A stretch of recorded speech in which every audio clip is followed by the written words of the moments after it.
So thank you all for joining us. I'd like to introduce you to Ray Dalio. He's the founder of Bridgewater Associates. He founded it in 1975 and is one of the most successful hedge funds in history. So let's give Ray a nice Google welcome. Thank you for being here, Ray. I'm at a stage in my life, well, I'm entering what I call the third stage of my life. I think of life as existing in three big stages. The first is that you're learning from others, you're dependent on others, you're a kid. Second stage of your life is then you're working, others are dependent on you, and you're trying to be successful. Then after you get to the later stage of life, third stage of your life, is others are successful without you. And that you're free, according to Joseph Campbell, free to live and free to die. Okay, so that you have that element of freedom. And so I'm at a stage in my life where I started Bridgewater out of a two-bedroom apartment in 1975, and I've brought it to where it is now. According to Fortune, it's the fifth most important private company in the United States. It's been successful, it's been good, and that my objective at this particular stage is to help others be successful without me. I learned along the way certain principles. Every time I would make a decision, I would write down the reasons I would make that decision. And I put them out, I debated them, and I developed these principles. So think about principles as just being these reasons for making a decision. If you're in this situation, how do you deal with it? It was also very important to me to operate in a very unusual way that seemed very sensible to me, and it's an idea meritocratic way. So I want to describe Bridgewater as being an idea meritocracy. In other words, a real idea meritocracy, which I'll explain and show to you. So a real idea meritocracy, in which the goals are meaningful work and meaningful relationships. Meaningful work, I mean you're on a mission, that you feel you're on a mission together to do those great things. And meaningful relationships, meaning that you care about each other, it's part of a community, and to be on that mission together. And that was really great in terms of our success, but it was meaningful work and meaningful relationships through radical truthfulness and radical transparency. That means literally people saying anything that they feel that they want to say, in terms of being polite, of course, but sharing what they really believe is true and working themselves through to have an idea meritocratic way, and to literally record everything for everybody to hear. So I mean literally, there are combination of videos and tapes of all meetings that happen, so that nothing is hidden. Because you can't have a real idea meritocracy if you can't see things yourself. And so it's a very unusual place, and it was really the basis of our success. And I want to explain that way of operating to you, because this idea meritocratic way, in which there's meaningful work and meaningful relationships through radical truthfulness and radical transparency, so that you could have thoughtful disagreement and have ways of getting past that disagreement to then move on, like a legal system, that has been the key to our success. So that's what I want to try to convey to you. And I'm just going to take a few minutes to try to go through a few slides to give you a sense of this. You know, I wanted big, audacious goals. I wish big, audacious goals for you. Go after your goals, and on your way to your goals, you're going to encounter your problems and your failures, right? That's going to happen. Otherwise, you just go straight to your goals. No, that's the learning process. You encounter your failures. Failures is part of the learning process. From the failures, what I found was great is I started to think of failures as lessons. I started to think of them as puzzles, rather than develop emotional reactions to those failures. I started to think pain plus quality reflection would give me progress. So I started to think of almost the failures like puzzles that if I could study the puzzles was, what would I do differently in the future that wouldn't produce that problem again when it happened? So, and then I would reflect, well, what was that would be my principles. What would I do differently in the future? If I solved that puzzle, I would get a gem. And the gem was principle, a principle to handle it better in the future, because failure is a learning process. It's an essential part of the learning process. If you can realize that and you write down those principles, write them down, it's been fantastic. So I learned those principles, and then it would help me improve, and then I would go on to more audacious goals. And I look at evolution, personal evolution, almost every evolution of a company, evolution of everything, as being this constant looping process that I sort of think of as this 5-step process, right? In other words, to be successful, you have to do 5 things. First, you have to know what your goals are and go after those goals. Be clear on your goals. And you will encounter problems on the way to those goals. Those will be your barriers, okay? They're your tests now. Don't just emotionally complain. Think about them as your problems. You have to diagnose those problems to the root cause, to get at the root cause. And that root cause might be yourself, what you're doing wrong, or what somebody else is doing wrong. So you can't depersonalize it. You have to really look at it so that you make those changes. And when you get at that root cause, only by knowing that root cause can then you design a way to get around that root cause. Like if you're not good at something yourself, it's okay if you find somebody else who's good at the things that you're not good at, because nobody can be good at everything, right? So, but you have to do that. You just can't keep banging yourself in the wall. So you have to design something that's practical to get around with it, and then you have to follow through and do it. A lot of people come up with designs, but you have to do the thing that's necessary. And by trying that thing that's necessary, again, you will find out, are you getting to your goals, or you'll encounter your next set of problems, and so on. And that, I believe, is the first personal evolutionary process that has helped me. Those rules that I was able to write down, and that you can get in this book, Principles, which is why I'm passing them along, those rules we were actually able to then put into algorithms and build decision-making processes that replicate the brain. We'll get into that in a minute. Okay, so in order to be successful in the markets, one has to be an independent thinker. In order to be an entrepreneur, one has to be an independent thinker and bet against the consensus and be right. Because the consensus in the markets is built into the price. Whatever anybody thinks, that's built into the price. So you have to think, you have to bet against the consensus. And you're going to be wrong a fair amount of times about betting against the consensus. But in any case, you need to be an independent thinker. And for an entrepreneur, you need to be an independent thinker, because you're inventing new stuff, you're doing something, and you don't know if you're right. So in order for me to be successful, I needed to have a bunch of independent thinkers in order to have them be effective. Okay, well, now how are you going to get this bunch of independent thinkers to agree on anything?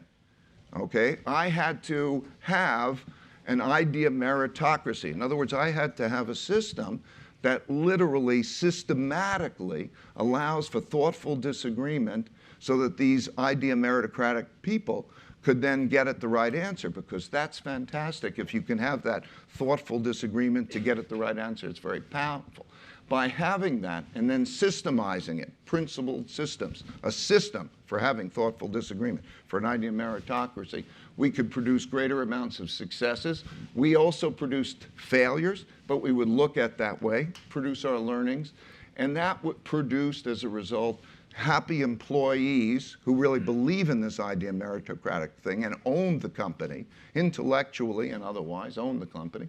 And we had happy employees. And then it became easier to attract those types of people who believe that, you know, everybody has the right to make sense of things and that there's a power in thoughtful disagreement. And that allowed us to attract more people. And that was the basis of going from the 2-bedroom apartment to Bridgewater now. So we have about, now we have about 1,500 people, and that's how it works as an idea meritocracy. And I want to pass that along to you, and I want to say, okay, so what is an idea meritocracy? You can have your own versions of this. You pick what is fine to you, but 3 different things are necessary for an idea meritocracy. First, everybody has to put their honest thoughts on the table to see. Now, I watch this, and I think it's so many organizations, so many people, they all keep it bottled up in their heads, right? You know? And they're critical behind the scenes. And that's bad. So, can you put your honest thoughts on the table with other people's honest thoughts so that you understand what people are thinking? Okay? It makes everything, first of all, a lot more efficient, right? It's terribly inefficient when everybody doesn't know what the other person's thinking. And then also, it doesn't allow ownership. It can't be an idea meritocracy if you just don't work it through. Everybody's talking behind the scenes. We don't allow talking behind the scenes, but anybody can challenge anything at any time. Okay, then you have to understand the art of thoughtful disagreement. Okay, thoughtful disagreement. So many people react badly to disagreement. You have to change the modus operandi and start your thinking. It should be curiosity. How do you know who's right? How do you know who's wrong? Okay, it should prompt curiosity, not anger. It tends to produce some extent anger because it's like a barbaric animal behavior that what happens is the amygdala part of us has this flight or flight thing, and then it's viewed as an attack, you know, and you have to, that's not good. So there are protocols that we have that I won't go into now that I don't have time, but they're laid out in the book of how do you have the art of thoughtful disagreement to raise the probabilities. Because collectively, you're going to, if you have an idea meritocracy and you know how to do this well collectively, you're going to make much better decisions than individually. If you just are stuck with the information that's in your head and your opinions, that's terrible. I believe that one of the greatest tragedies of mankind, such an easy thing to fix, is the people who are stuck with wrong opinions in their heads that they don't put out there and stress test and say, and raise their probabilities of being right. So the art of thoughtful disagreement, you have to understand the art of thoughtful disagreement that brings in better thinking than you individually has and has a probability of moving you to a better answer than you would have individually. That requires a skill. And so then you have the disagreement. That collective decision making is very powerful. It's done well. But you might still have a disagreement after those things. You might come up. Then you have to have agreed upon ways of getting past your disagreement. If you have your disagreements that are gnawing at you and so on, it's like a law case, a legal case. Okay, you go in, you have a trial, you do it, but you believe that the decision-making system is fair, and because you believe it's fair and you've had that opportunity, that you can make your, that you say, now we can get past the disagreement and move on, rather than being stuck with it. So those are the 3 things that an idea meritocracy has to have, you know. And so if you think you want an idea meritocracy, you have to think about those 3 things, okay? So this is the thing. Meaningful relationships and meaningful work together have produced this success because, and then this radical truthfulness and radical transparency, you know, produces an idea meritocracy. That's it. Okay. The other thing is, in order to have an idea meritocracy, and in order to have great personal development, here, when you know what someone is like, you know what you can expect from them. Okay.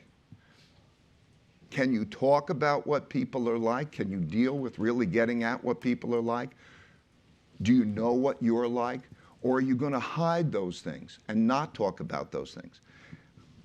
Okay, people who want to come into this environment would like to honestly know what their strengths and weaknesses are and work on those so that they can produce better teams. The people who have some weaknesses can work with people who have corresponding strengths, okay? And also know about themselves and also be very straightforward that I can hand you that responsibility, but I can't hand you this responsibility because you appear to have these weaknesses. How do you get objectively at the question of whether you have those weaknesses or those strengths? Can we do that objectively? That is really great.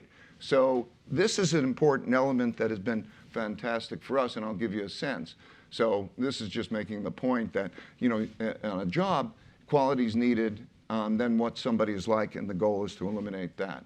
So I'm just going to give you, so now I use technology and algorithms. I started, you know, 25 years ago and we have done it to a great, enormous degree, use algorithms to take principles and put them into making decision-making systems. All of our investment decision-making is made by replicating our thinking and actually putting them in algorithms and taking in data. And we do the same thing for about half of our management processes.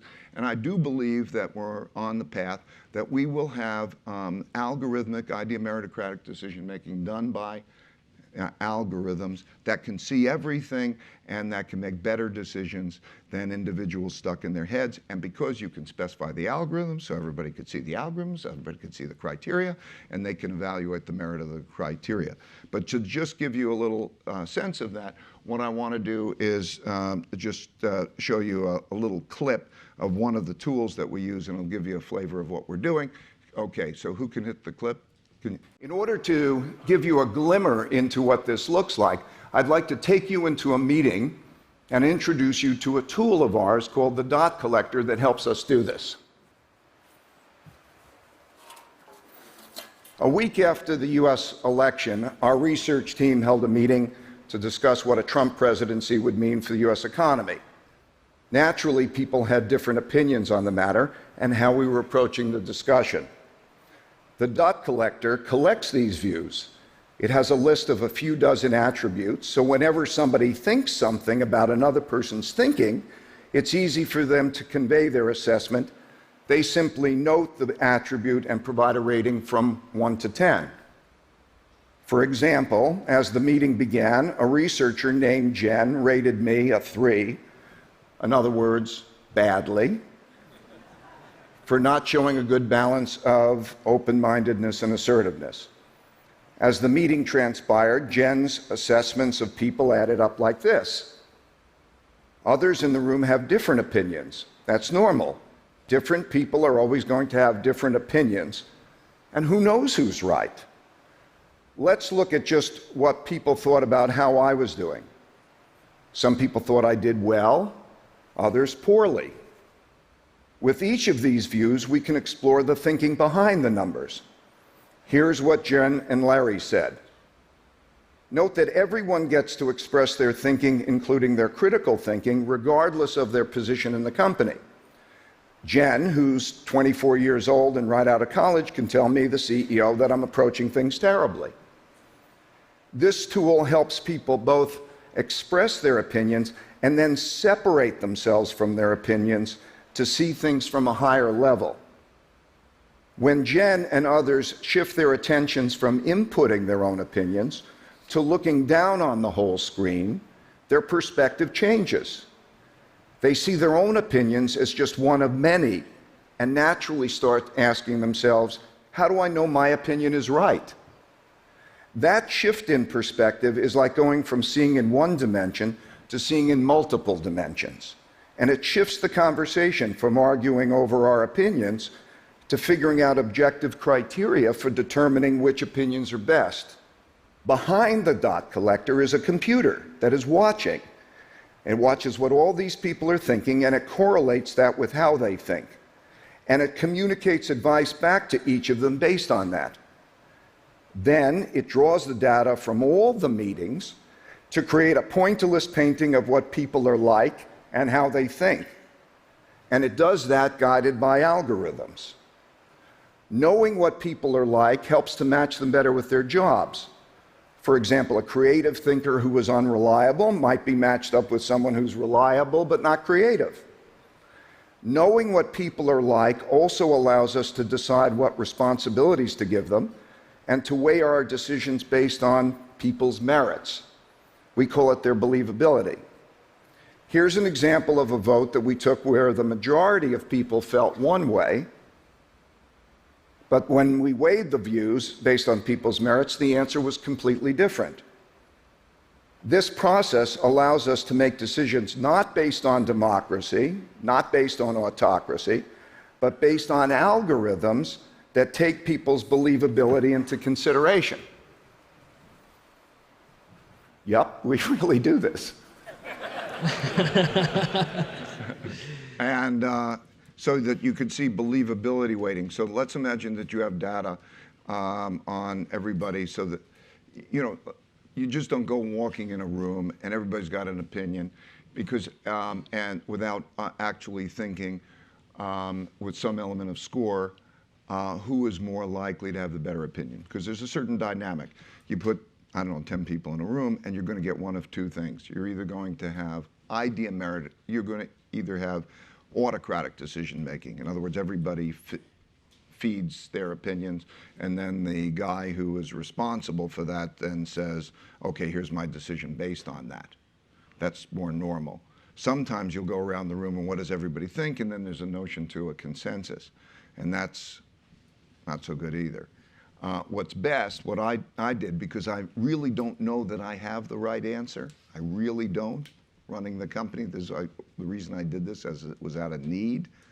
I want to triangulate about people who I believe might have better thinking, and if 3 believable people believe one thing and I believe something else, there's a good chance that I might be wrong.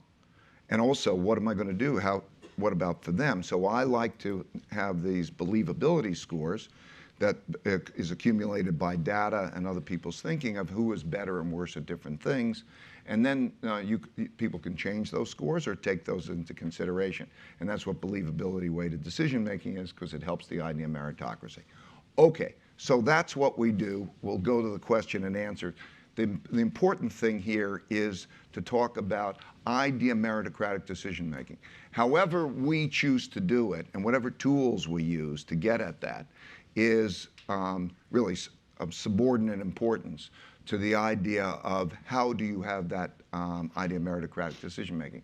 I believe that what you're going to see is if you start to get to this principled decision making, idea of meritocratic decision making, what you're going to see is paths, the learning of principles for dealing with situations that themselves will be idea meritocratic. So if you have a situation and you're going to, okay, Google to find out what the facts are now, you will increasingly be able to go to Google and find out how you should handle certain things, principles and the like, in that idea meritocratic way, with believability weighted decision making and the like.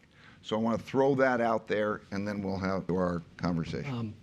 I'd like to start with, you had a concept called the 2 U's and how that affects our thinking process and also taking feedback. Can you talk about that? Mm-hmm. Well, the brain actually has a lot of parts in it that are the things that compete with each other to make decisions. But the 2 big U's are the thoughtful U, that is in our conscious mind, and then the emotional U, which is in our subconscious mind. There are a lot of motivations that you probably don't even know that are subliminal, that came from maybe your early childhood or your circumstances that are below the surface. And they're at odds. They struggle with each other. So when you're like the issue of, would you like to know your weaknesses? Would you like to know what other people really think about you? Yep. Okay.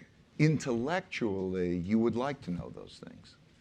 Emotionally, you might not like to know those things. And so when you're dealing with our environment, and you say, would you like to have this environment of radical truthfulness and radical transparency?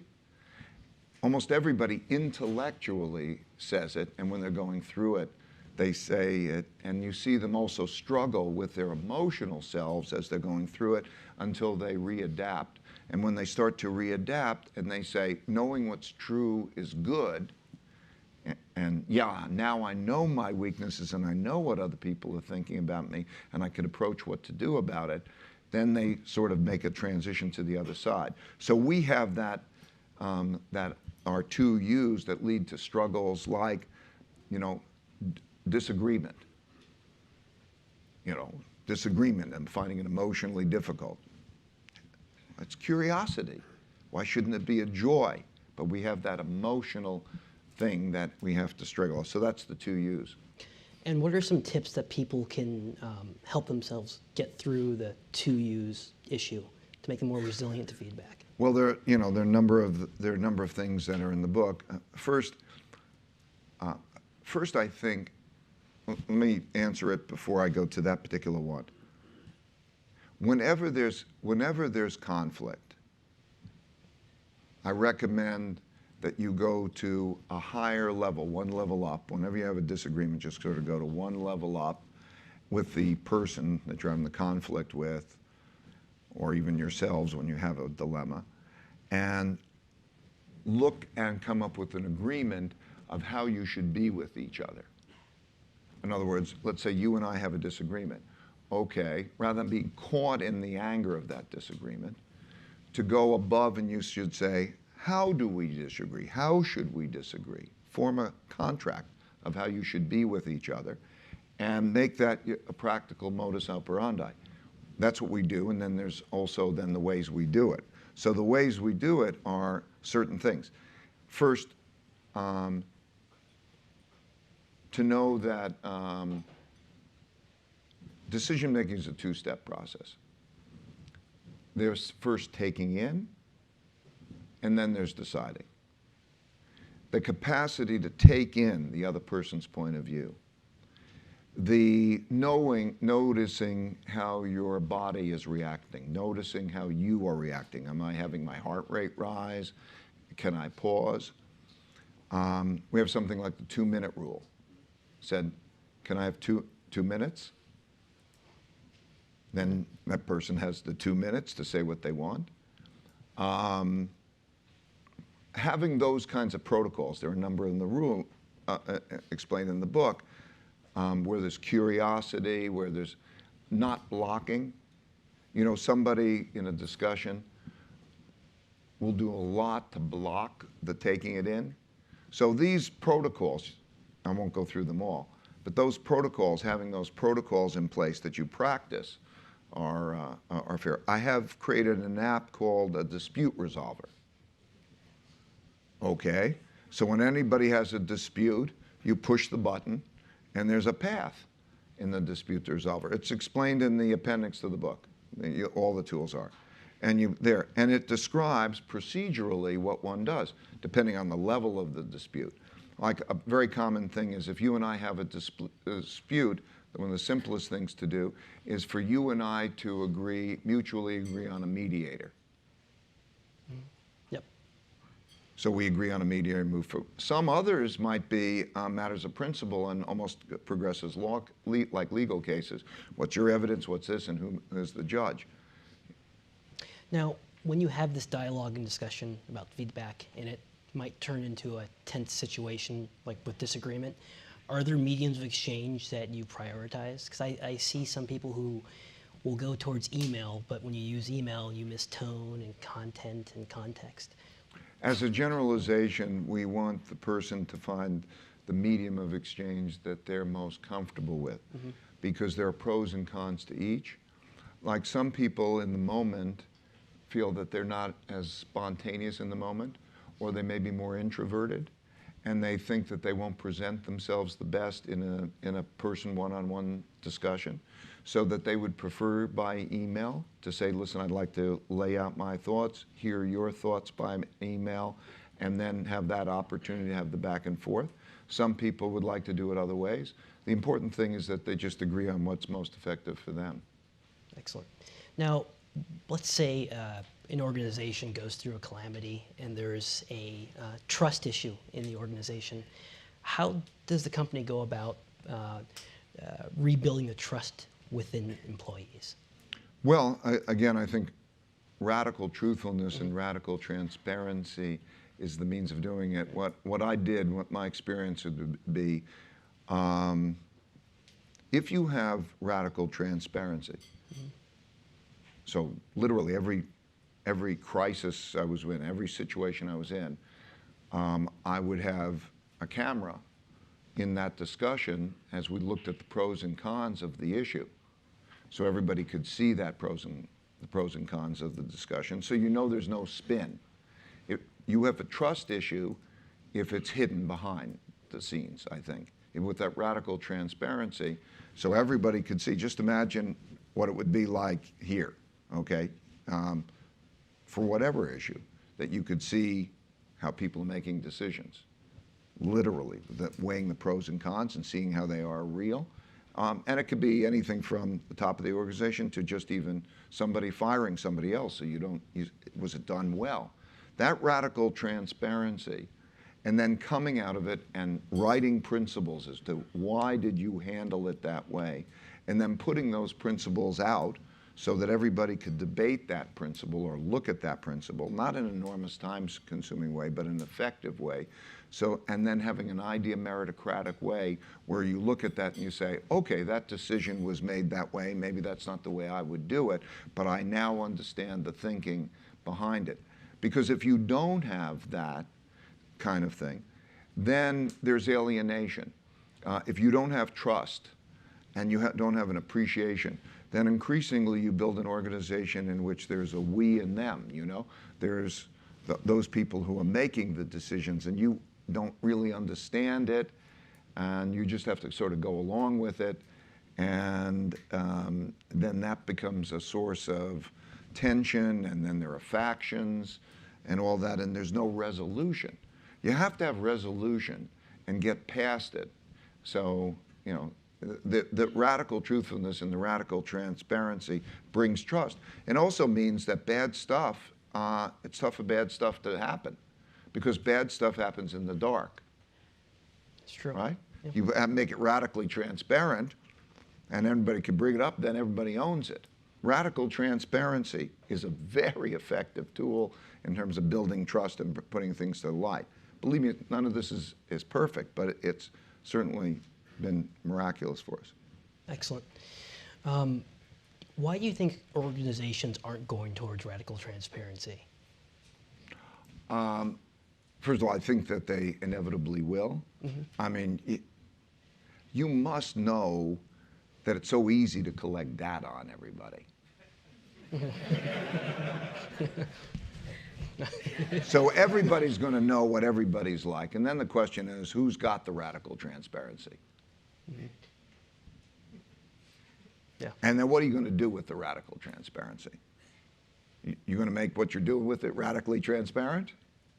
Okay? So I think evolutionarily, we're going to go to this, you know, radical truthfulness and radical transparency because it's going to be tough to hide. I think it's a control thing and a time thing. So let's say control thing means you're a decision maker and all these people have all these different points of view, and how meritocratic is it to hear all this, and we'll never resolve those things. You know, somebody just wants to sort of get on with their decision making, and I think that that's because they're still sort of in this, what I believe will be an old world mindset, that it is all in the head, not rather than out of the head, and in that notion of how do you make the best algorithmic decision making so it's not in the head, but we still have it's in my head and I want to do what I want to do and I know better, and how do I do that? That's a big part of it. And then the thinking, of course, about the time of how do you resolve it with all these people so that you have a real time efficient, effective way of having an idea meritocracy. Those are the barriers. And then there's this 2U thing, okay? That emotional you thing. Okay. Those are I would say, the main barriers. Now, you said what's important for the mission of Bridgewater is having meaningful relationships. Have you found that with this transparency, you've been able to just, I guess, supercharge the relationships that you've had in the company? Yeah, I would just say we don't even have, yes, but we don't even have to go to the company level. I'm just saying any group of individuals can decide whether they're going to be radically truthful and transparent and on the same mission. Excellent. You get 5 people together and they say, we're going to be on that one. And that's largely where it started too, because I start the company and I say, how am I going to be with each other? So it has, because that honesty and being on that mission is going to bring people closer together. It almost brings everybody closer together. The hiding stuff in the absence of trust is bad, and not only the absence of trust, but you can't have real ownership if you don't understand and don't have a say. You know, everybody, and like I'm saying, everybody has the right and obligation to make sense of things. It's powerful. And when you're in it together, something much more magical happens than a paycheck and a job, you know? Mm-hmm.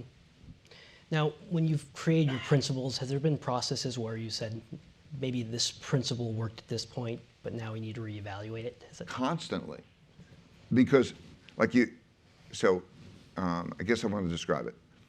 I think everything happens, just about everything, happens over and over again. So we instead look at things as individual things that are coming us, so it's like we're in a snowstorm. But if you just sort of say, what species of thing, what species of encounter am I having? And you write a principle for it, and you write that. Then when the next one comes along again, you see, it's that species, and you go to that principle and you look at it, and everyone's slightly different. And that leads to then the refinement of the principles and those differences, right? And then to do that transparently is very powerful. So, yeah, always. And you realize, of course, that no principle is perfect. No principle works. So those different gradations get more fleshed out, become clearer. And that's what the Book of Principles is about. It's a bunch of these things, but you'll see how they've sort of evolved from this encounter and that encounter, and you get refinement. And I would urge you individually to do this. It's one of the most wonderful things that's happened to me. You know, when something comes along, some situation, particularly a painful situation, therefore it might signal you don't want another one of those. After you get past your pain, or at the end of it, record your pain, and then think about principles and write them down. How would you handle that type of situation? Write it down like a diary. And when you accumulate those and share those, that's very powerful. I'm going to create an app in which I'm not only we have an app which we call the Coach, which somebody says, I'm in this situation, what should I do? And then they go to that coach, and the relevant principles come up. But rather than just my principles, I'm going to make it that each successful person, I'm going to get, I don't know, Larry Page's principles or XYZ's principles for that situation, and you have that there. And then you have your own principles, and you write it down, so that when you're then in a situation, you could look at that situation and you say, what should I do going to those principles? So, because if you start to think of that in the principled way, it's very helpful, and they will refine. Gotcha. Now, in the 5-step process, of the 5 steps, what do people have the most trouble with? It's very interesting. It really depends on how their brains work. Mm-hmm. Like, there are some real big picture thinkers who, have no problems with goals. They know where they want to go, but they have problems pushing through to results. So there are some people, in terms of diagnosing things to the root cause, it's a challenge. Everybody has a problem at one of those steps. And we see that by observing themselves as to which step they have a problem with, they begin to understand how their brain works. It's not a problem, though, if they work collectively, because whatever step they're having a problem with, another person, if they help them with that, can really help them be effective at that step. And that's really the key to success in life. The key to success in life really is largely knowing what you're not good at and who can help you be good at those things, so that you can lean on each other and be effective. Excellent. In the book, you mentioned Joseph Campbell's hero's journey. Mm-hmm. And what type of impact did his work have on you with your philosophy? Well, my son gave it to me in 2014, so way late in my journey. But I was at a particular point in my journey where I was, he gave it to me at the late stage, the stage I'm now at. he described returning the boon. And returning the boon is the stage where, you learned a lot. And some people learn a lot and then they go to retirement. And he was making the point that when you learn a lot, you pass along that to others. And he described it very vividly. Like, I don't like public attention. I don't like all of that. But he described it as, at that last stage, how important it is to pass along what you learn. And he described it as a difficult process. And then when you do that, so that others are successful without you, then you get to a stage where you're free to live and free to die because you don't have that obligation. So that's where he caught me. But if you read the book, it's very interesting. Or in my book, I recounted in a few pages what the hero's journey is. And you start to think about, where am I on this path? The hero's journey, just if you probably don't know the book, Hero of a Thousand Faces is the book, Joseph Campbell. What he did is he went through history and myths and so on. He says there's a certain type of person who has a taste for adventure and goes in through that, and then has their battles and they have the wins and losses, and then then the mission becomes important, and others become more important than themselves, and they rise. We can call that spirituality, whatever that is, but it is the basis of Star Wars. It was the basis of, anyway, that his book was. So it's that notion of that journey. And it's a good book. In my case, I happened to read it at that particular spot, but anybody referring to it probably would find, oh, that's me there. One of the biggest things was the abyss.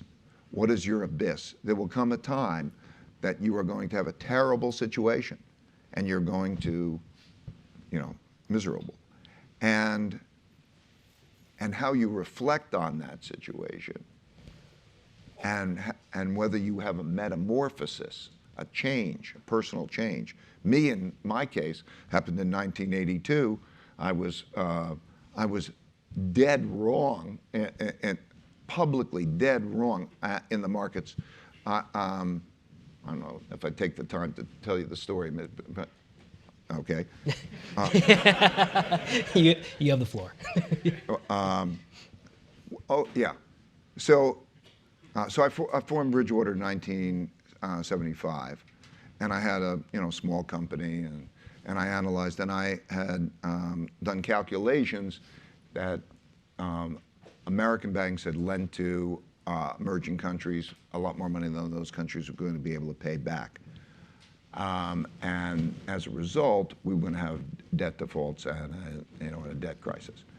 And that was a very, very, very controversial point of view. And it turned out in that regard to be right. Mexico defaulted in August 1982, and I thought we were going to have an economic collapse.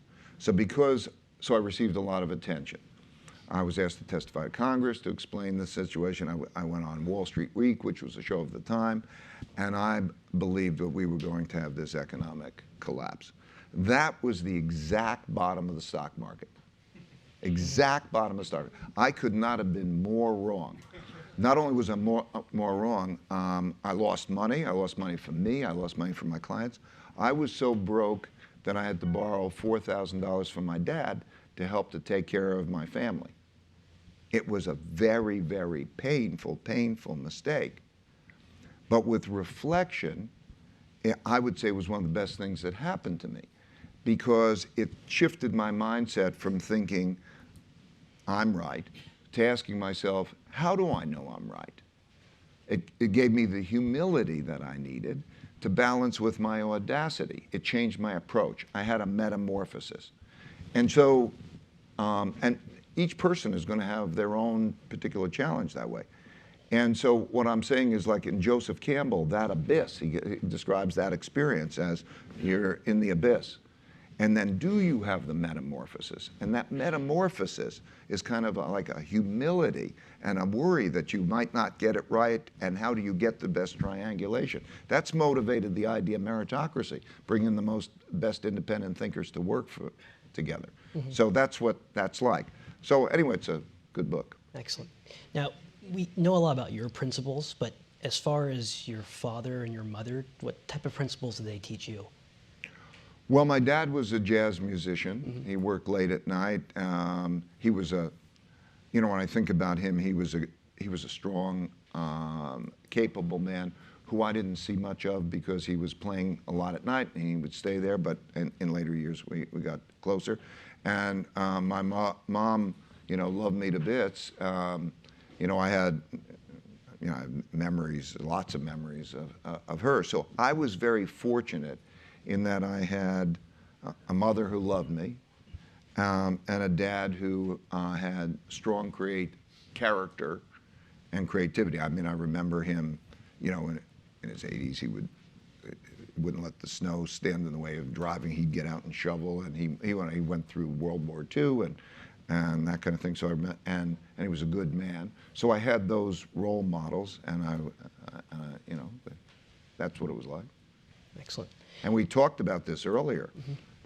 So many people don't have that benefit. So I had all that wonderful luxury of family, and then I could go to a school. It was an average public school, but I could get that. A lot of people today don't have that, and I think that's a big issue.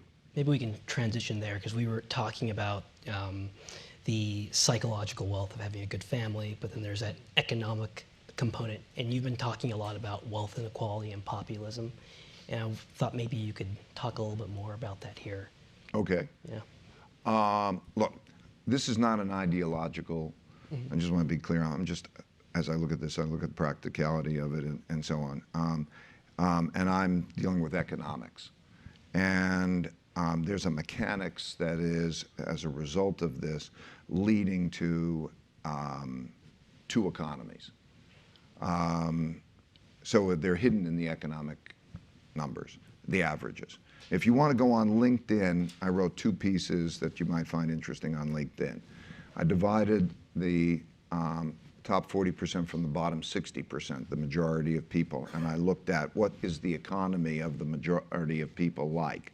And if you were to look at that economy, it is a terrible economy. It has not grown. It's the only population that has rising death rates from opiates, from suicides, the greatest change in incomes. It's a bad economy. And then there's this economy on the top. And I divided it 60%. I could have divided it 20-80, and the picture would be basically the same. Not only in terms of the usefulness and so on, the death rates rising, all of this. So it's a phenomenon, and it's coming as a result of a number of things. Technology is a big influence on that. Globalization in many ways is a big influence on that. There are other things. But anyway, that exists. If you have rich and poor together and living next to each other in the same community, and they share a budget, or they have to divide the pie, and you have an economic downturn, you're going to have a conflict. You're going to have some form of conflict. And so populism is an extension of that. This isn't the first time this happened. Like I say, everything's another one of those. So in the study on populism, which is also on LinkedIn if you're interested in reading it, I looked at 14 populist cases and what is a classic, iconic populist case like, and how do they work. And so you could read about those. And there was an iconic way of populism. So that dynamic of that disparity, that problem, which I think will be particularly important when we have the next economic downturn, which I think probably, I'm almost certain will be before the next presidential election, which means that I think there'll be a lot of polarity. I think it's a big issue. So that's the issue. It's an issue of, it's both an issue of equity, and it's an issue of practicality that we have to deal with that. I would say it should be a national initiative I would say, led by the president or somebody, in which you take the metrics. I give metrics for that part of the population. You could look at the metrics. If you have metrics, is it improving or is it worsening? And what does it look like? And then you have initiatives of how to be able to deal with it. I think that economically, there are many things that could be done. My wife is involved. I live in Connecticut. Connecticut has the highest per capita income in the country. But it consists of rich people next to a lot of poor people. And the averages exist. And she works in the school system with what are called disengaged and disconnected youth. A disengaged student is one who goes to school but really doesn't study for the test, doesn't take the test, fails, is basically a failing student. And a disconnected is one that doesn't go to school. They don't even know where they are. They don't come to school. 22% of the students in Connecticut are either disengaged or disconnected. And you look at the reasons for that. And you look at the cost of what that means. The cost of there are programs. I won't get into this a lot, but there are programs that help to keep the kids in schools and get them engaged that are needlessly not in there. And yet if they graduate from high school, the incarceration rates change, the crime rates change. Average cost of incarceration is between $85,000 and $125,000 a year. So you think of the cost of the society that is happening that. Anyway, there are those kinds of issues that I think have to be looked at essentially forthrightly. That's got to be viewed as an issue. There's got to be metrics, and there's got to be processes in place for dealing with it. Yeah. And that's our biggest economic issue. Right. If you had like a magic wand and you could just write like 3 pieces of policy that could be passed by our Congress and approved by the Senate, what would they be to solve this issue that's going on right now? Or do you believe it's more a private issue? Again, I believe in idea meritocratic decision. I think that the big issue, like I was answering before this other question before we started, I think the biggest issue is how we deal with conflict and how we have, what are the principles that unite us, and to bring people together, and that sense of, okay, working it through and working it out in a bit less selfish way so that we do healthy things. I would, if we deal with that other particular issue, like I said, I would say there should be a national commission and to address what are the practical ways of dealing with such issues, and also clear metrics so there's owning the results of those changes. Yeah, after the post-war period, I mean, we had this situation where the threat of World War II kind of united all Americans towards one cause, and then after World War II, it led to a lot of social progress. And I thought, after 9/11 happened, we had a period of time where we came together, but then it just kind of collapsed. Well, one of the things, let me just be clear, one of the things that scares me if you look at history, the history of populism is really a 1930s phenomenon. And because that was, you'll see in this piece, that the wealth gap became largest, 1/10 of 1%, top 1/10 of 1% of our population's net worth is equal to the bottom 90% of the population's net worth. So that polarity, you go back to the 1930s, after the Depression, 1936, 1937, and that led to the era of populism. A lot of countries, there's left and there's right, and there's a sort of a conflict, and a lot of countries chose a strong populist leader. There's strong leaders tend to be more confrontational, tend to be more militaristic, tend to be more nationalistic, and that was that period. In that period, interestingly, 4 democracies chose to be autocratic, became dictatorships, chose to, because to try to bring order to it. And one of the common ways of gathering support is to have conflict with an enemy, a foreign enemy. So if, yeah, 9/11 brings people together. A common enemy brings people together along that. That's a dangerous dynamic, not just, so when we're dealing with this, I would say that it's more like we have to start to figure out how to deal with these common problems and try to deal with them, more together. That doesn't mean not being tough, but it means, being tough collectively, I think. I'm sorry I interrupted your question, but I think I just wanted to emphasize that particular dynamic. Thanks. Yeah, I see people more identifying for their political party or their own identity, and not as much as we're kind of all in this together. It seems like we're kind of splintering here in the country. It's this whole idea meritocratic thing, like everybody throws out, I think this, I think that. Who gives a damn what you think? I mean, just because thinking it doesn't make it true. Does everybody think because they think it's true? Right. How do you resolve and get at what's true? So it's about creating that contract where we can actually have the rules of having a conversation. Yeah, how do we figure out what's true? Right. And what to do about it? Excellent. Now, going to you, you practice meditation. What got you into meditation, and what has it done for you? The Beatles in 1969. All right, next. They went over there to they went to India and they meditated, and they came back and sounded interesting, and I started meditating in 1960, and it has changed my life. I would recommend.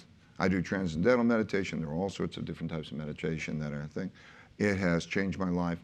It has been so powerful, and it's probably the biggest gift that I can give anybody, because it gives you, I'll describe it, I guess, briefly. It connects your conscious mind with your subconscious mind and gives you an equanimity and a creativity that you ordinarily wouldn't have. And the reason it does that, mechanistically the way it does it, is by having a mantra, which is a word that doesn't have a meaning, it's a sound, something like, popular one would be Om. So you repeat that with your breath, and that means that you get rid of your thoughts, because if you sit there and say, I'm going to try not to think, you can't do that. The thoughts just jump around. And so to get rid of your thoughts, you go to this mantra, you repeat it over and over again. And when you pay attention to that, you can't be thinking about something. And then eventually the mantra disappears, and you're in a subconscious state. And when you're in that subconscious state, you're neither conscious or unconscious. You're in your subconscious state. And that's where, so it's relaxing and it's great, and it gives you that equanimity. But it also is where creativity comes from, because you don't muscle creativity. You don't say, I'm going to work there, get creative. It's more like relaxation. You take a hot shower, and this great idea comes to you. So it bubbles up from your subconscious. And so it enhances creativity. And also, I would say one of the best things that one can do is reconcile one's subconscious, emotional self with one's intellectual self. Because if you can get those things aligned, like if they work in both ways, you're going to make better decisions. So meditation has given me that kind of equanimity. So I look at things, things I might not want to happen, but I can approach them calmly and better. So it's a big deal. It's been a big deal for me. Has it helped you analyze your emotions in the heat of an argument? Oh yeah, it helps you sort of go above yourself and your situation. And you look at, there's Ray, and there's the circumstances, and there it is, and this thing happens this way, and okay, so what should be done, right? Because if you're in it, if you're in that blizzard of things coming at you and you don't distinguish, what type of thing is it, what principle at that higher level, how should I deal with it? You're either going to be in it or you're going to be above it, more at that principled, looking down at it and me and that level. And it's much better to be at this level and then go in it and do so it helps to bring you to that level. Have you ever found yourself, I find myself in this trap where I'll start meditating and then I'll start feeling much better and good, and I'll say, oh, I don't need meditation anymore, so I'll stop. It's been so long for me that what happens is I feel good when I meditate. I mean, I can feel the difference. I could sort of say, I need to go meditate. You know, it's that refreshing. Right. So it's always good. It always feels good. Yeah. And that's been an advantage too when you're in the investment markets, when there's so much noise going around you. Does it allow you to kind of just focus we're on what's in life, important? you know. Right. Family, circumstances, whatever it is, we all have those things. Now, since the book has come out, what have your thoughts been about the reactions to the book? Did you expect the reactions to go the way they currently are? Well, when in 2010, I started to get unwanted publicity and attention. And so I put out what our internal principles were, and it was I was just a PDF file, and it was downloaded 3.5 million times, and I got a lot of thank yous. I just put it out so to be understood, and that prompted me to lead the book. As I say, you know, my inclination to be much more of a private person. I put out this book, and I then decided to go on social media to try to explain and interact with that. And I've found it to be just wonderful.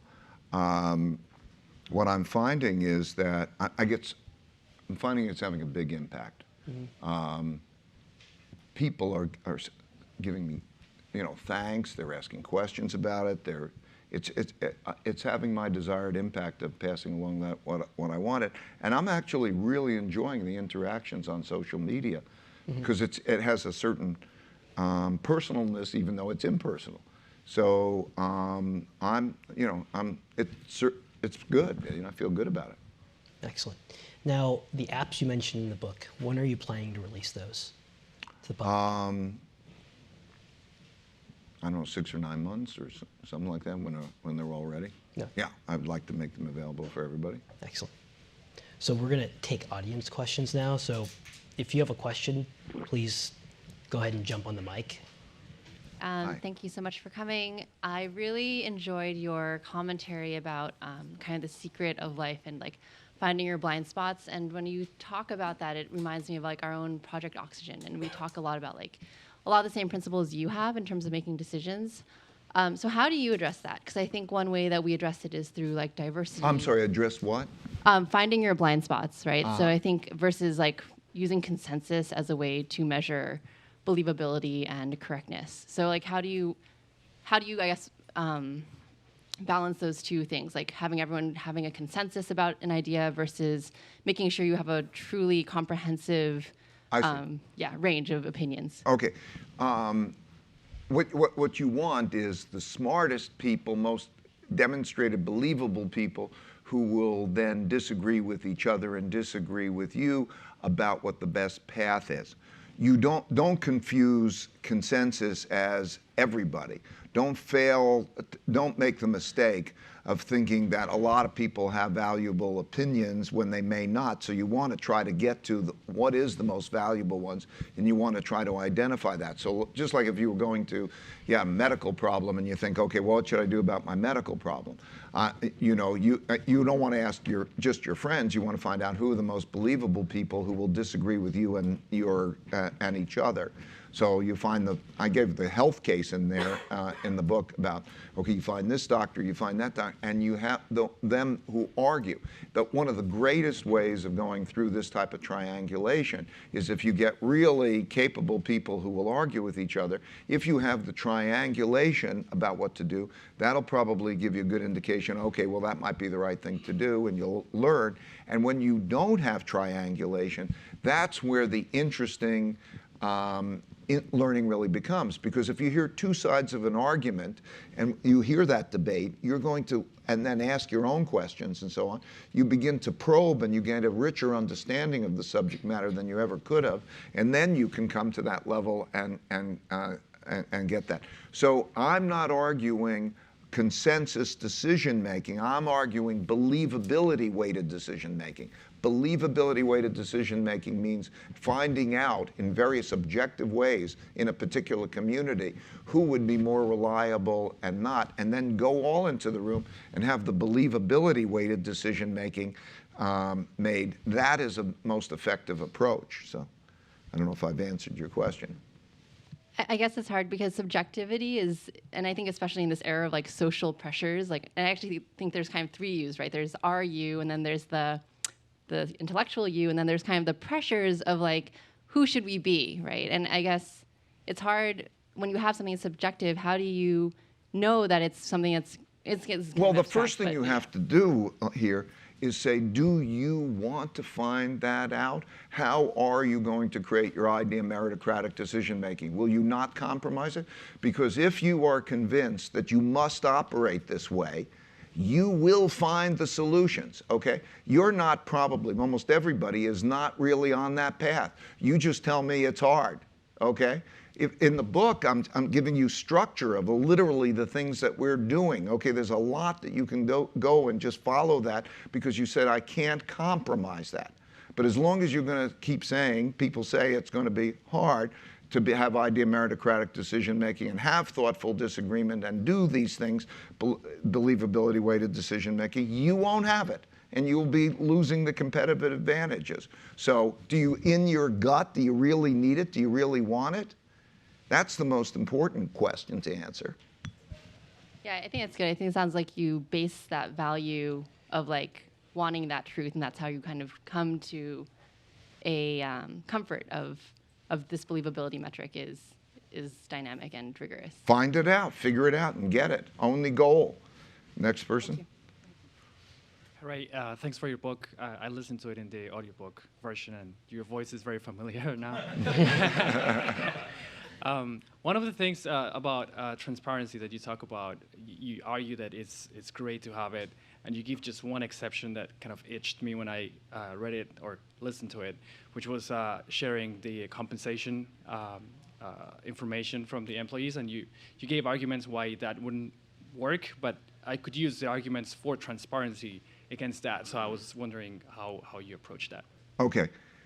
First of all, you know, like everybody to their own, then there's no, you know, like you could do it one way, lots of questions. You can do it one way, you could do it the other way, and who knows exactly which way to do it. And sometimes I say to myself, if you wrestle about which way to do it so much and you struggle at it, you probably could just flip a coin and decide, because they're probably about equally good. So the question at hand that's being referred is, do I make everybody's individual compensation transparent? And the reason I chose not to do that is because I found that, and instead make very clear metrics and compensation levels by groups of people rather than putting the particular names to that, so that everybody knows if you're doing this well, with that generalization, you know where the comp levels are for others. And the reason I did that is because when I found myself in discussions is an evaluation of how that guy is doing with other people, and that wasn't good. You know, in other words, if all of a sudden you say, you know, Harry's earning this amount, and now I have to describe my relationship and how I'm evaluating Harry, and you're going to now have to be the judge of how I'm evaluating Harry and all that type of stuff, and that's kind of like not what you're going to be able to be good at, and nor should we do that, where I can, just in terms of compensation. So I'm radically transparent. The message that and the conversation I want to have to hear is, do you want to be radically transparent? I want to make sure we don't get into one of those exactly how radically transparent, because I don't really care too much about that. Do it either way is okay, fine. But how are you doing on the general concepts that I'm talking about? Okay, what about the taping? What about the those kinds of idea meritocratic, those bigger issues? Because just like the question before, okay, how do we do it? Okay, the big things we can wrestle around here, and how you choose that individual thing. I'm just describing how I chose it and why. Thank you. Hi. I just wanted to get your perspective on how you see your sort of organizational principles being adopted more widely in more different organizations. In particular, I think you had the relative luxury, I would say, of being the head of your organization, being able to design the organization to, operate according to those principles, and effectively say, if you don't like the way our principles work in this organization, you can kind of get lost, right? Most of us are not in that position. I was wondering, do you see these principles being adopted more widely by people starting organizations that operate according to a set of principles from day one, or do you have any advice on how those of us at more of the bottom level of the hierarchy can influence things at a more local work group level? That kind Yeah, of very simply, I think that those people who have the ability to control their organizations will consider this way of operating, and as you say, the entrepreneurs, the people who can do that, will make their choices. And I think I know that I'm having an effect on that, and that's helping, but that's good.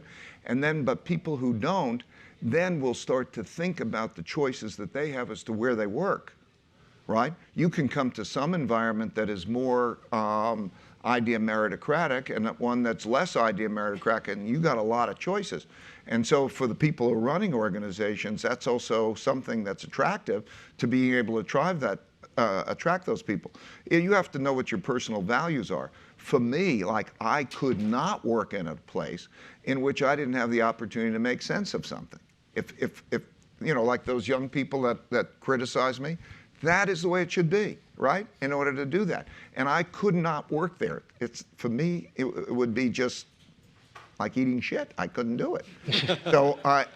So it's a personal choice. If you feel that's important, you will then gravitate to organizations that are more idea meritocratic, and evolution will take its course, both because of the entrepreneur, because the individual's doing that. Thank you. I'm going to take an online question real quick. Measurement is a big theme in your book. How do you approach measuring teams whose work has only second-order effects, for example, product aesthetics, or who prevent bad things from happening so you don't have the counterfactuals? Okay. I want to say that in every one of these types of questions in which there's a particular dilemma or problem to solve, it starts off with a mind or a group of minds thinking, how do I solve that problem? And doing that in an idea meritocratic way will give you the best answer to solving that problem. And that is the most important thing. So when I'm asked that question, I might give my particular answer to the question, but if I just gave my particular answer to the question, I wouldn't convey the fact that you have the power individually to do that anyway. So we all face that question. How does the group, when you have a group and you take the second order consequences, and how do you know the decomposition of that? Okay? Well, we could take a little test here of sorts, and we could take each person's ideas and say, okay, now we have to figure out the best way to do that, right? And we could then gather those best ways and come up with that best way, and that is the path. Now, that's always the path. If you understand that path, you'll get to the best way you can get to, and that's better than the ways that you have, and then it becomes clear. So then in our particular case, there is a series of evaluations that are very clear evaluations that people make themselves in a believability way about all dimensions of that. So sometimes you can't measure, sometimes you can measure results directly. In other words, you can measure somebody's batting average or something, the equivalent. And sometimes it needs a critique. If we're asking, does somebody sing better than somebody else? There's no quantitative measure for that type of measure to see that, but we could sort of say they're critiquing. So such measures can happen at all levels. And so, we do that. Whatever the measurements that we come up with jointly, and we think, okay, that's good measurements, we can create metrics about it. So qualitative things, like I give the example, populism. Well, how do I measure? But populism happens over and over again. It's a qualitative thing. But I could start to create that process. I've found that by and large, almost anything that I can think of, I can express in an algorithm and in a rule. The real question is, how do you get to that good rule? Excellent. Thank you for speaking with us today, Mr. Dalio. My name is Max, and as I'm reading through this book, which I'm thoroughly enjoying, one question I keep coming back to is assessing the right timing, right? So because we don't operate in a vacuum, coming up with the correct decision is kind of one thing. Knowing to be radically truthful when giving feedback is one thing. But how do you kind of assess the timing around giving that type of feedback or coming to those or executing those decisions? You know, well, there's in the chapter on decision making, there's a section on timing actually. Okay. So you might go to that section on timing, and you know, by and large, but I think you're also asking timing for the feedback. Right. If you're asking timing for the feedback, I would say it's virtually continuous. So that dot collector thing that I did, that Right. is giving everybody feedback from everybody and causing people to go above that, is happening continuously in every moment of the day. So people have a 360 review continuously by a lot of people all the time, right? And so then they can step back and see the patterns. They can look at it daily if they care to, and they can step back and see the bigger picture. But it really is very advantageous by doing it continuously, because you can connect it to the specific. In other words, a lot of times somebody will give you an evaluation, and there's an annual review. Think about an annual review and how silly that is. They say, okay, now you're doing these things, but you can't connect it to the specific. By being able to connect it all the time to the specific, you could look back at that and have consultation with other people, say, I handled it this way, what do you think, and what? And you can make that very tangible. Thank you. I have a question regarding the organization, group decision. You mentioned that you want the disagreements to be discussed. I'm wondering if we spend too much time to persuade each other to encourage the disagreements, this may take some time to reach the consensus in the group and miss the opportunity because we take too much time on the group consensus. Well, in the book, if left right, you're talking about a risk that could exist. It's expressed in the book on how to do that so that it doesn't do that. And there's a whole different way.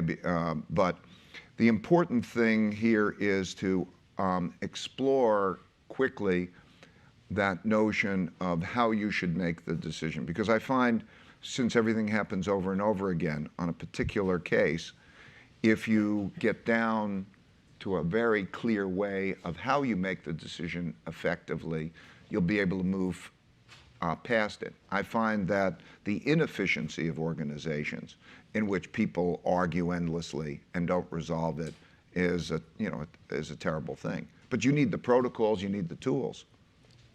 Thank you. I will read the book. I'm going to take an online question real quick. In your book, you talk about making decisions as expected value calculations. I find estimating payoff a lot easier than estimating probability of success. Given that people in general are bad at estimating probabilities, can you share some techniques you found to work well?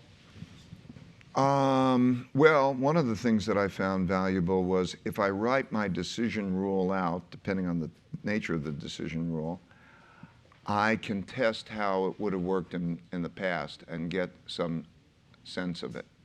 Like in my investment decision rules, I say they have to be timeless and universal. So that means I test them from 1900 to the present. I test them in all different countries, and being able to specify them then allows me to get a sense of the distribution of those types of probabilities. Some things are qualitative and it's different, but I think that being aware of what I was describing in the book of how to think about that probability, and helps you. Some things it's just the mind has got to do, and by triangulating with others, Right. I think in my business, I tend to think about that probability of decision making because I also have one of the benefits that I get very clear paybacks. I get graded every day, essentially by the performance. Right. Hi. So having read the book, I definitely agree that I agree with you that having principles is a good thing, and they help you spot another one of those kind of situations. But one thing that I didn't quite see covered in the book, and I'm curious to hear about, is at what point do you decide that you've seen enough of these situations that they need a principle? Because you could have a principle for every event that you see, but then you might be overfitting there.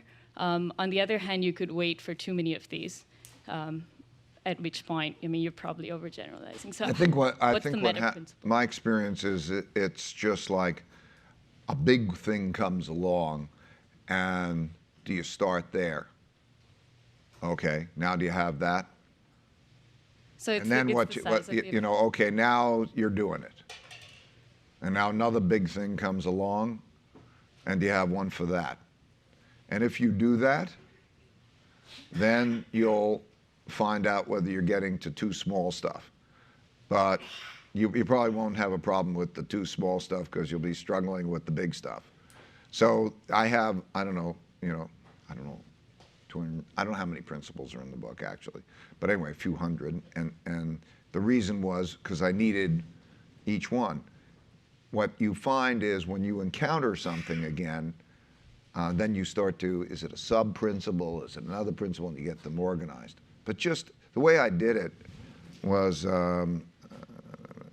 I wrote them first on paper, but then I started dropping them in the BlackBerry when I was thinking, and I would take that bits and pieces and I would collect them.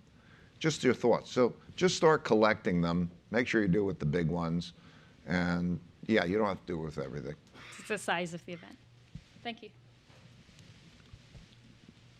I think the process of decision-making and conflict resolution that you're talking about makes a lot of sense, but I'm wondering if like a precondition for it is that the group agrees on the general goal, even if not how to do it. And so that works well, in Bridgewater here at Google, but in the public policy arena, I'm not sure how that works because people represent different interest groups and they fundamentally have a different objective. Do you see any modifications that's required for that case? I think in all relationships, the beginning is defining how you're going to be with each other. Clear rules. Okay.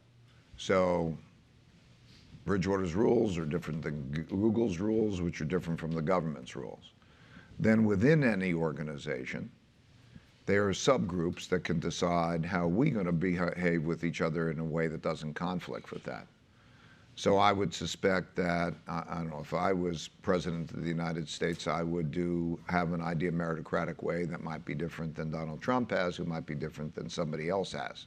So you, within your group, can decide, okay, do we want to be meritocratic? Can we talk about it, these things in this way? Do we want to be transparent? I'll make those types of decisions. Yeah, thank you. Mr. Dalio, thanks for sharing.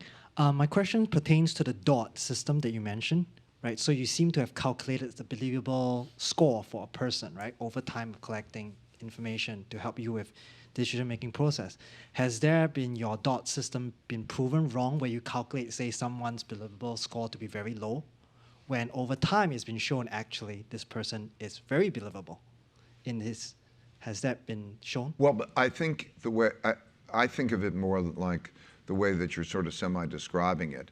If over time it's shown to be wrong, quote, wrong, that must mean that you've evolved to the point where you believe that that verdict is reliable. So that the evolutionary system must have taken you to that spot. The way I look at it is with sample size and with a lot of consensus or processes of coming up with those algorithms, you have an evolutionary process, more data, more process to get at the definition of what is true, and then it's that mechanism that's always constantly evaluating, so that there are statistical ways of measuring for a group as a whole, how accurate it is. You might have something that might be something as simple as I would have a test. Like I could test how you know math. And that could be an objective measure. In some areas, you can't have that objectivity on some notion of creativity. You'll have different measures. So the point that I'm saying is that you're constantly never good enough. And you're constantly evolving toward better. And that is the best way by comparison to other ways which don't do that. And is there a plan to open source this so that the system can be shared and used by many organizations? Yes, I'm going to put that out and people, so that it would open source, so people can write their own algorithms and agree on together what the best algorithms are, so we can make that evolution. And as I say, that probably, I don't know how many months, but maybe a year or something down the line. Thank you. Question for me. When you're talking about the evolving process, sometimes it can feel like a shot to the gut over and over again. What do you do to make yourself feel like, okay, you know, this is critical in my work product, but not critical as me as a human? Like, are there some practices you use? I think it is critical for you as a human. Mm-hmm. Meaning, I think what you're like and knowing what, and if you can get to the point where you say, I really know what I'm like and I can now objectively deal with that to get anything I want, mm-hmm. That's fabulous power. If you're stuck with, it's a tragedy that I'm weak at this thing, or I don't want to know about it, you won't get anything you want. So I think it's a personal thing as well as a work thing. Thanks. Do you think that? I mean, I've raised my hand, ask you to raise your hand. Do you think that makes sense? Yes or yes if you raise your hand?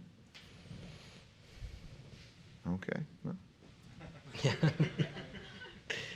Cool. Thanks so much for coming. I started reading the Principles PDF that was released, I think, a couple of years ago, and I'm happy to see now that you've released the book, these ideas about radical transparency in the workplace have been, I think, coming more into the cultural zeitgeist. So that's really good. Your principles have made you a lot of money. You've had a very successful career, and that's awesome. And so my question is, when you think about your principle of how you've chosen to spend your time, since you could have retired many years ago, I'm curious how you've thought about that. And, you know, in terms of right now, I think you're using your time to promote these ideas of principles in decision-making and radical transparency. And I think, hopefully it'll have a big effect in companies in the world. And so I'm curious, why you've chosen to do it now instead of earlier, and in general, how you think about, because you haven't needed to work for a long time. And so I'm wondering, why you continued to chose to continue to work, and how you think about spending your time. So first of all, I'm not saying that anything that I'm doing is in answering your question, is the right way to do things. I'm just saying it is, for me, the way I'm answering your question, just how I do that. I've played the market since I was 12 years old, and I love it, and I'll play them till I die. I like the economics. It's a game. I love it, okay? But I saw a number of years ago, if you step back and you look at yourself from a higher level and you take where are your age, where are you in this cycle, as I became 60 and so on, I recognized that it's my responsibility to transition well, to make, your parents, think about your parents and you. It's the same dynamic. Okay, how do they transition well so that you're good without them? It becomes almost an instinctual type of thing, and these things come to you at these things. In terms of retirement, I love my game, I love my mission and so on, but it becomes that there's actually a great pleasure in a necessity to have others successful. Me, I've gone in, I fought battles, I've won battles, I've accumulated it. to go in and fight another battle, and then I could go do that, but that's not the most exciting, necessary thing for me to do.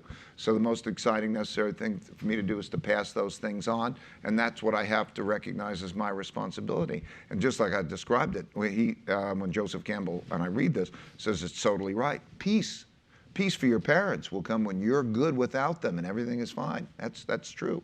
So it becomes an instinctual type of thing. For me, like retire, like I never viewed it that way because I never viewed work that way. I just want to go have fun. I just want to have a blast. I'm curious. I want to do a lot of things. I will be curious and do a lot of things. There's a million things to do. I didn't want to also run my organization anymore. I wanted to have that culture and pass it on and be successful without me. And I was able to transition to others who will then run it. I'm chairman and I'll still do the investment thing.